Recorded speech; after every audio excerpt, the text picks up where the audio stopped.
ఒక మనిషిగా పుట్టినటువంటి వాడు వీడు మనిషిగా బ్రతికాడు అనిపించుకోవాలి అంటే ఇంకొకటి కష్టం విన్నప్పుడు కన్నుల నీరు రావాలి, ఇంకొకటి కష్టం విన్నప్పుడు గుండె బరువెక్కాలి, ఇంకొకడికి నేను ఏం సాయం చేయగలను అన్న తాపత్రయం ఉండాలి.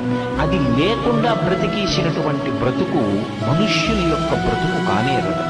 అటువంటి మనిషి తన కొరకు తాను అని బ్రతకడం కాకుండా పరుల హితము కొరకు కూడా బ్రతకాలి.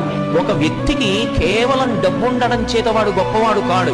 ఆ డబ్బు 10 మందికి వినియోగపడేటట్టుగా ఎవడు ప్రవర్తిస్తాడో వాడే కీర్తిని గణిస్తాడు. ఒక్కొక్కసారి జీవితంలో ఛాలెంజెస్ వస్తాయి. ఛాలెంజ్ని ఫేస్ చేయడం అనేటటువంటిది ఒక గొప్ప అవకాశంగా స్వీకరించాలి. ఇవాళ సమకాలీన రాజకీయాల్లో fail, first attempt in learning, నేర్చుకోవడంలో మొదటి